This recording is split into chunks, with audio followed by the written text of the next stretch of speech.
विज्ञान की तरक्की आज दुनिया का भगवान से भरोसा कम करती जा रही है।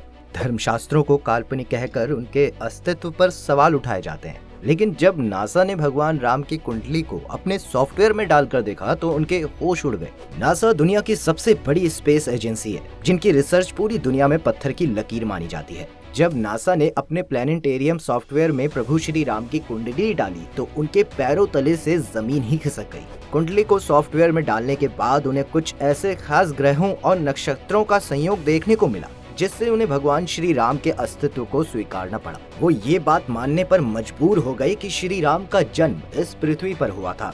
सॉफ्टवेयर ने इस बात का भी खुलासा किया कि श्री राम का जन्म ईसा से भी 7000 साल पहले हुआ था, यानी कि तब जब पश्चिमी सभ्यता का इस दुनिया में दूर दूर तक कोई नामो निशान तक नहीं था। मतलब जो पश्चिमी सभ्यता खुद को दुनिया भर की तकनीक, कला और सभ्यताओं की जननी समझती आई है, असल में श्री राम के समय में उनका कोई अस्तित्व ही नहीं था। लेकिन उसी समय तक भारत में तकनीकी कला और दुनिया की सबसे बेहतरीन सभ्यताओं का आविष्कार हो चुका था। खुद को सबसे बेहतर साबित करने के लिए पश्चिम देश हमेशा से ही भारतीय भगवानों को काल्पनिक और धर्म शास्त्रों को झूठा कहता आया है। वहीं भारतीय संस्कृति को नीचा दिखाने की साजिश करते रहे हैं ताकि दुनिया भर में ये साबित कर सकें कि उनकी बनाई गई तकनीक और सभ्यता ही सबसे ज्यादा बेहतर है। लेकिन नासा की इस रिपोर्ट ने उनके अरमानों पर पानी फेर दिया, क्योंकि ये उन्हीं की बनाई हुई मशीनें थी जिन्होंने उन्हें प्रभु श्री राम के अस्तित्व के सबूत दिए हैं। पश्चिमी देशों ने हमेशा से ही भारतीय ज्ञान को चुराकर उसे अपना नाम दिया है, क्योंकि जिस वक्त तक पश्चिम में लोगों का दिमाग विकसित भी नहीं हुआ था, उस वक्त तक तो भारत के ऋषि मुनि गणित और विज्ञान के हैरान कर देने वाले सिद्धांत लिख चुके थे।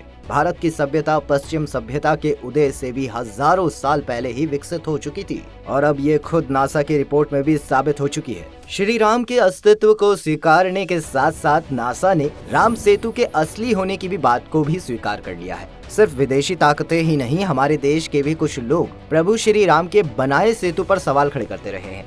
लेकिन कुछ वक्त पहले खुद नासा ने ही राम सेतु की एक फोटो को जारी किया था, जिसमें उन्होंने माना कि रामेश्वरम से श्रीलंका के बीच मौजूद इस मानव निर्मित राम सेतु पुल के अवशेष आज भी मौजूद हैं। ये पुल भारत के दक्षिण पूर्वी तट के किनारे रामेश्वरम द्वीप तथा श्रीलंका के उत्तरी पश्चिमी तट मन्नार द्वीप के बीच बना हुआ है। रावण की लंका तक जाने के लिए खोज के बाद नल और नील ने समुद्र में ये जगह खोजी थी जहां से लंका तक जाने का सीधा रास्ता निकल सकता था, जिसके बाद यहां पर पुल बनाने का कार्य किया गया था। माता सीता को लंका से वापस लाने के बाद इस पुल को तोड़ दिया गया था।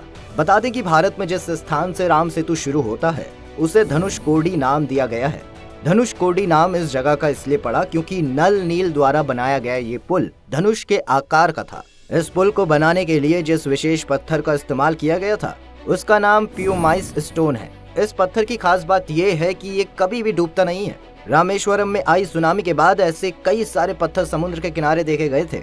वैसे भारत के कई सारे साधु संतों के पास ये पत्थर मौजूद हैं। ऐसा नहीं है कि रामायण के इतिहास से जुड़ी खोज सिर्फ भारत की तरफ से होती है, बल्कि ये खोज श्रीलंका की तरफ से भी की जाती है। Sri Lanka international Ramayana research centre और पर्यटन विभाग ने मिलकर श्रीलंका में करीब 50 ऐसी जगहों को ढूंढा है जहां पर रामायण काल की विशेष घटनाएं घटी थी। वाल्मीकि रामायण में समुद्र में उस पार जिस लंका का वर्णन किया गया था, ठीक उसी जगह पर श्रीलंका देश बसा हुआ है और वहां भी लंका के होने के कई सारे प्रमाण मिल चुके हैं। केवल इतना ही नहीं, भारत और श्रीलंका के साहित्य का भी आपस में गहरा संबंध देखने को मिलता है। श्रीलंका के कई रचनाकार रामायण के प्रसंगों को अपनी किताबों में लिखते आए हैं। श्रीलंका में मिलने वाले रामायण के विशेष स्थानों में से एक स्थान महियांगना मध्य है।